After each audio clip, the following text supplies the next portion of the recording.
Θυμάμαι ήταν τέλος του Ιούνιου. Το καλοκαίρι είχε πει για τα καλά.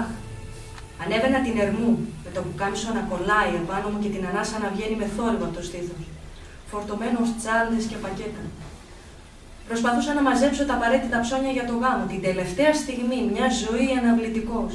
Και φυσικά έβριζα τον εαυτό μου. Αυτό συνέβαινε γύρω στις 11 το πρωί της Τετάρτης. Περίεργη αυτή η εβδομάδα. Κυλούσε τεμπέλα και ράφινα, χωρίς τελειωμό. Η απόφαση είχε πάρθει. Η ένωσή μας με την Κατερίνα ήταν θέμα ολίγων ημερών. Άκουσε, Νηψιέ. Είναι λίγο φλίαρη και της αρέσει να επεμβαίνει στις συζητήσεις. Μη φανταστείς κάτι το ασυνήθιστο. Αυτό το έχουν οι περισσότερες γυναίκες που δεν έχουν ζήσει τίποτε.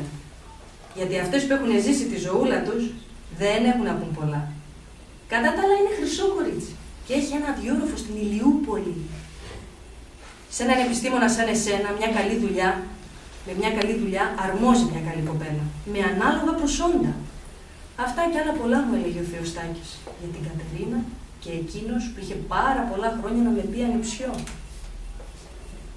Εδώ μιλούσε η εμπειρία. Είχε αποκτηθεί από 2 γάμους και 2 διαζύγια. Είχε έρθει ο καιρός μου για παντριά. Έτσι έλεγαν και οι δικοί μου.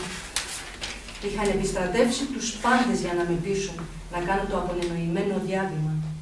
Εγώ όμως όλο και το πήγαινα στο θα δούμε, δεν βιαζόμαστε και άλλες τέτοιες αχλές δικαιολογίες. Καθώς δεν τολμούσα να τους πω. Ξέρετε, εγώ αγαπώ μια κοπέλα. Μια κοπέλα που δεν μένει στην Ηλιούπολη. Και τι με αυτό, θα μου απαντούσαν. Ή μήπως και θα πέφταν κάτω ξεροί να πεθάνουν που ο γιος τους, ολόκληρος επιστήμονας, θα έπαιρνε μια κοπέλα τέλος πάντων. Σε πολλούς η επιστήμη αναφυσβήτητα κάνει καλό. Άλλους όμως τους μπερδεύει περισσότερο και προξενεί προβλήματα στις σχέσεις τους. Έκανα και μερικές άλλες απόπειρες να μιλήσω, μα το θάρρος, όπως πάντα, μ' άφηνε στον δρόμο και πισωγύριζα την τελευταία στιγμή. Κάθε μέρα περίμενα στη στροφή του δρόμου να φανεί η Δέσποινα.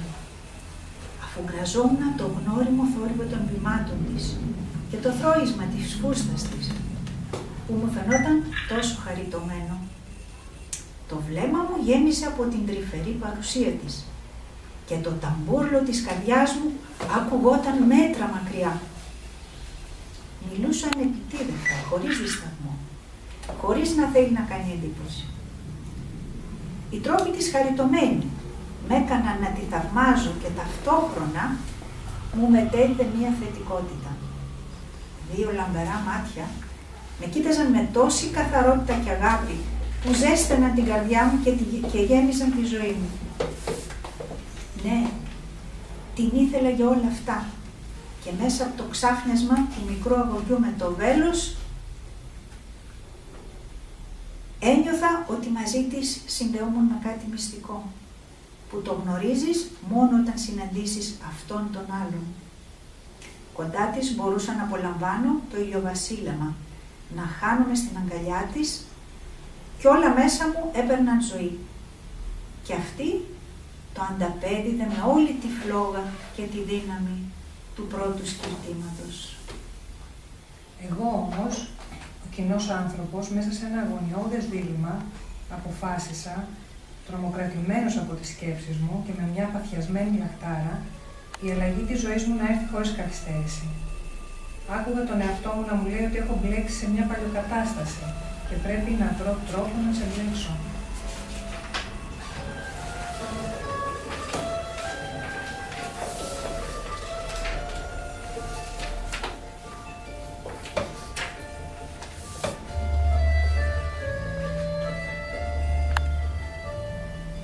Μέσα στη νύχτα, μια δυνατή δόνηση τον ξύπνησε. Ο Στάθης δεν ταράχτηκε. Σηκώθηκε από το κρεβάτι, άναψε το φως και έφερε γύρω το βλέμμα. Ο αέρας ακούνητος, λίβας.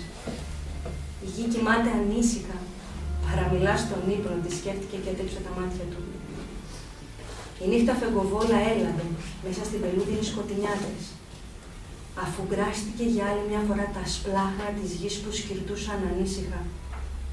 Το τηλέφωνο χτύπησε απαλά και την άχτηκε. Μια μονότονη φωνή ακούστηκε από την άλλη άκρη του σήματος. Εγώ είμαι το φιλαράκι σου. Στάθη, είσαι καλά? Πέρασε τρομάρα, Του λέει κι άλλα ένα σωρό. Μα ποια η ανάγκη να μιλάει τόσο πολύ τέτοια ώρα? Είμαι ατρόμητος, φίλε. Ένα φτερούδι, παράδερνε προσπαθώντας να βγει έξω. Αύριο το πρωί παίρνω από το γραφείο να τα πούμε λίγο. Έγινε η παράκληση μέσα στην άγρια νύχτα.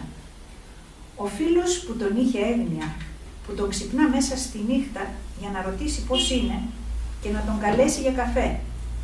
Ένας φίλος που ξέρει το παρελθόν και που δεν πρόλαβε να γνωρίσει το παρόν.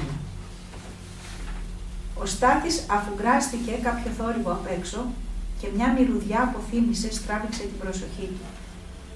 Ένα μάξι πάρκαρε αργά, ένα έντονο φως έκανε κύκλο στο δωμάτιο και αμέσως χάθηκε. Όταν κάνεις κύκλους, φίλε, ο κόσμος είναι τεράστιος. Μα αν τον διαβείς ευθεία, είναι μια σταλιά. Ξάπλωσε, έσβησε το φως και γύρισε στο πλάι.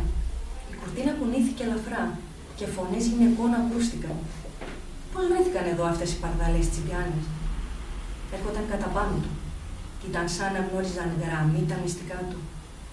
Το μέλλον είναι ανοιχτό βιβλίο για αυτές. Μια που του φάνηκε γνώριμη τον πλησίασε. Τον άγγιξε δειλά στον ώμο και τα μελιά της μάτια χαλμογέλασαν γλυκά. Μα επιτέλους, ποια είναι τα ιδανικά σας? Τα ιδανικά μου? Τα ιδανικά μου.